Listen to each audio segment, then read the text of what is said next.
अस्सलाम वालेकुम, मैं हूं दिन इम्तियाज़ और आप देख रहे हैं तख्ती ऑनलाइन। आज हम एक एप्लीकेशन की तरफ जा रहे हैं जो कि दुनिया में बहुत ज़्यादा तब्दीली लाने वाली है और इस एप्लीकेशन का नाम है सोरा।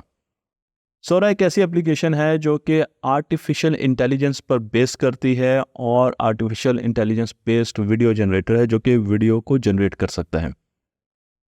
मैं आपको इस सेशन में, इस वीडियो में जितनी भी वीडियोस दिखाऊंगा वो सारी की सारी इस जनरेटर से जनरेट की गई हैं।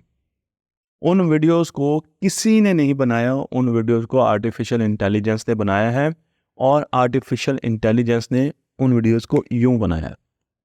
तो हम चलते हैं सबसे पहले सोरा की तरफ, क्योंकि ये बिल्कुल वैसे ही काम करती है जैसे कि चैट जीपीटी। चैट जीपीटी में हम एक प्रॉम्प्ट देते हैं, हम अंग्रेज़ी में, उर्दू में, अगर आगे जाकर उर्दू में भी इसका प्रॉम्प्ट आ जाएगा, कुछ लोग तो बना भी रहे हैं, हम जो भी कमांड देंगे वो बिल्कुल उसी तरीके की आउटपुट हमें दे देगा। बिल्कुल ऐसे ही अब वीडियोस बनने जा रही हैं। हम सोरा को टेक्स्ट में लिख कर देंगे कि मुझे इस किस्म की वीडियो चाहिए, तो सोरा बिल्कुल वैसी ही वीडियो बनाना शुरू कर देगा।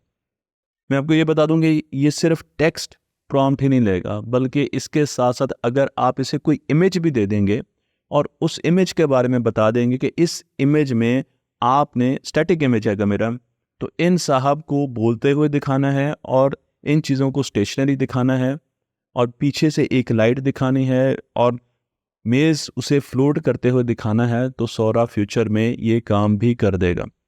अब मैं आपको वो प्रॉम्प्ट्स दिखाने जा रहा हूँ और उसके अगेंस्ट जो सोरा ने वीडियोस बनाई हैं वो दिखाने जा रहा हूँ। तो आप देखिएगा कि पहले आपके सामने एक इंग्लिश का टेक्स्ट आएगा, यानी प्रॉम्प्ट आएगा, जिसके पीछे सोरा ने वीडियो बनाई है। तो पहले आप इन वीडियोस को देखें, फिर हम डिस्कस करेंगे कि इसकी इम्प्लीकेशन फ्यूचर में क्या होंगे।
हाँ जी, कैसी लगी आपको वीडियोस?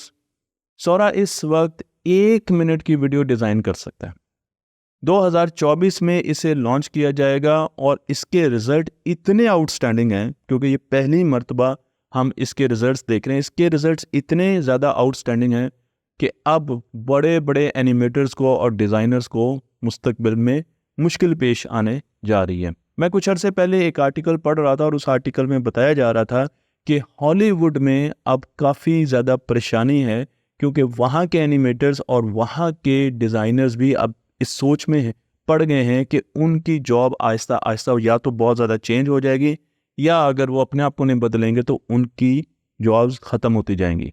सोरा अब ना सिर्फ वीडियोस बनाने जा रहा है, 1 मिनट की वीडियो तो बना चुका है, एनिमेशंस बनाने जा रहा है, डॉक्यूमेंट्रीज बनाने जा रहा है, पूरी की पूरी मूवीज़ बनाने जा रहा है। तो फ्यूचर में हम तख्ती पर अगर मून पर लैंड करेंगे तो वहाँ पर एस्ट्रोनॉट आपको मेरी शक्ल में नज़र आएगा, और वो शक्ल इतनी ज़्यादा करीब होगी मेरी शक्ल के कि आप उसको रिकग्नाइज नहीं कर सकेंगे। मैं आपको ये भी बताता चलूँ कि सोरा जहाँ पर बहुत सी जॉब्स को लेने जा रहा है और लोगों को अपनी चीज़ों में जिद्दत और तख्लीकी सलाहियत लानी पड़ेगी, वहाँ पर बहुत बड़े बड़े चैलेंजेस भी हमारे सामने रखने जा रहे हैं। यहाँ पर आपको टॉम क्रूज़ की 2 तस्वीरें दिखाई गई हैं। होपफुली मैं ये नाम सही ले रहा हूँ।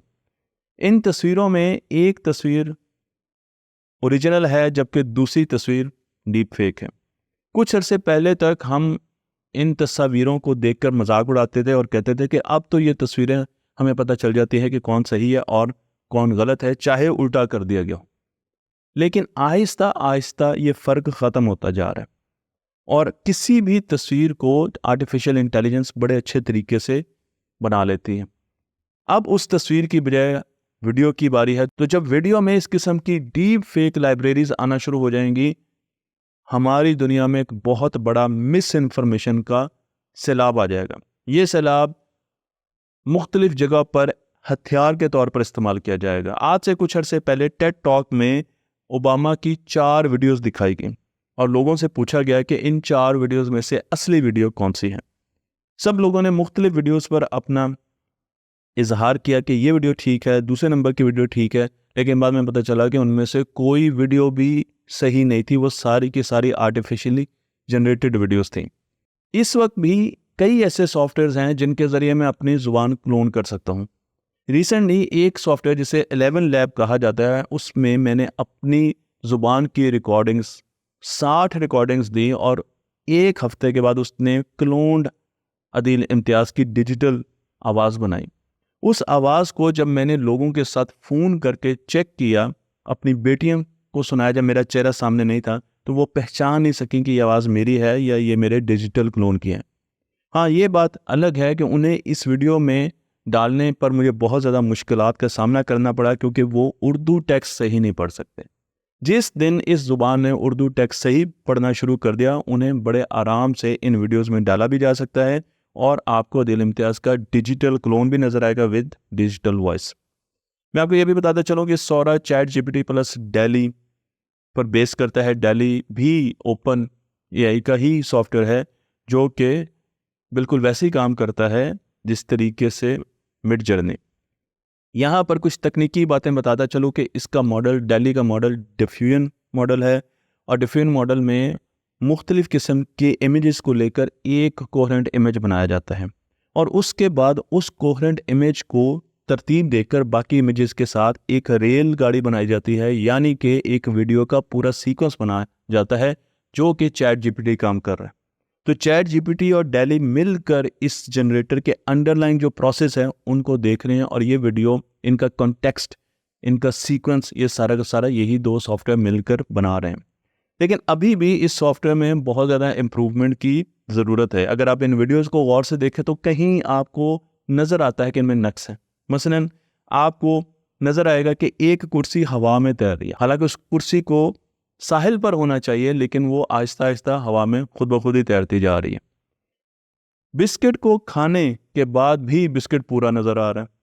इस तरह के बहुत से और पैटर्न हैं। इंसान के चलने के पैटर्न में भी अभी मसाइल हैं और आप अगर पैटर्न को गौर से देखें तो आपको अंदाज़ा होगा कि ये सही तरीके से इंसान चल नहीं रहा। फिलहाल हम डीप फेक को डिटेक्ट कर सकते हैं, लेकिन क्या ऐसा ही मुस्तकबिल में होने जा रहा है? जिम फैन जो कि एनवीडिया के एक सीनियर रिसर्चर हैं, उनका कहना यह है कि हम इनकी मदद से data driven physics engine launch करेंगे। एनवीडिया पहले ही फिजिक्स इंजन लॉन्च कर चुका है बहुत से ऐसे सॉफ्टवेयर में जो एनिमेशंस बनाते हैं। तो अगर आप एक गाड़ी की एनिमेशन बनाते हैं तो उसके पीछे जो फिजिक्स के लॉज हैं वो एनवीडिया खुद ब खुद बीच में डाल रहा है। हमें एजुकेशन में बहुत ज़्यादा मदद मिलेगी इन चीज़ों से। एनिमेशन और ट्रेनिंग्स ऐसी बनेंगी जिनके ज़रिए हम बच्चों को आराम से बता सकेंगे। लेकिन अगर हम दूसरी तरफ देखें तो अदील इम्तियाज़ अगर एक ऐसी एनिमेशन बना देता है जो कि न्यूटन के लॉ को गलत तरीके से इंटरप्रेट करती है और मैं एक ऐसी एनिमेशन इस सॉफ्टवेयर का इस्तेमाल करते हुए बना देता हूं जो कि डीप फेक है, तो अब हमारे पास कोई भी ऐसा तरीका नहीं है जिसके ज़रिए हम देख सकें कि क्या ये बंदा, ये यूट्यूबर गलत किस्म की एनिमेशन बता रहा है।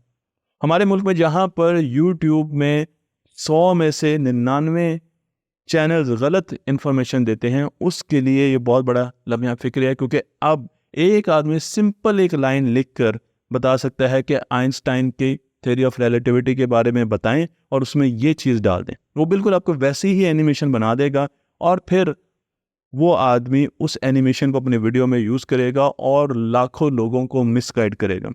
अदील इम्तियाज़ मुख्तलिफ लोगों को मिसगाइड कर सकता है कि ये हैं न्यूटन के लॉज जो कि आपको सही नहीं पढ़ाए जाते।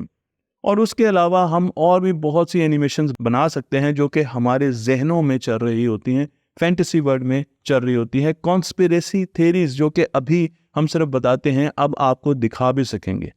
और जब इंसान, और स्पेशली वो लोग जो पढ़े लिखे नहीं हैं ज़्यादा, जो शऊर नहीं रखते, वो इन एनिमेशंस को देखेंगे तो वो ये समझेंगे कि ये तो बिल्कुल हकीकत होने जा रहा है। यहाँ पर एक बहुत बड़ा मसला है जिसे डीप फेक कहते हैं। फ्यूचर में इसे इस्तेमाल किया जाएगा हथियारों के तौर पर। इसे इलेक्शंस में, डेमोक्रेसीज को गिराने में, उनको उछालने में, उनको चेंज करने में इस्तेमाल किया जाएगा। इन्हें लोगों की किरदार कुशी के लिए इस्तेमाल किया जाएगा। इनके पॉजिटिव्स भी बहुत हैं। हमारी एनिमेशंस बेहतर हो जाएंगी, हमारी मूवीज़ बेहतर हो जाएंगी, हमारे लर्निंग एबिलिटीज़ और सिमुलेशंस और एजुकेशन सिस्टम बेहतर हो जाएगा। लेकिन दूसरी तरफ इनके नुकसान भी बहुत ज़्यादा हैं। इनके नुकसान को किस तरीके से हम कम कर सकते हैं, इस पर सोचने की ज़रूरत है। इस पर पूरी की पूरी गवर्नमेंट्स को बैठ के फ्रेमवर्क बनाने की ज़रूरत है, क्योंकि सौरा आ नहीं रहा, सौरा आ गया है। मुझे उम्मीद है ये वीडियो आपको पसंद आई होगी। तख्ते ऑनलाइन को लाइक कीजिए, शेयर कीजिए और इस इल्म को दूसरों तक पहुँचाते रहिए।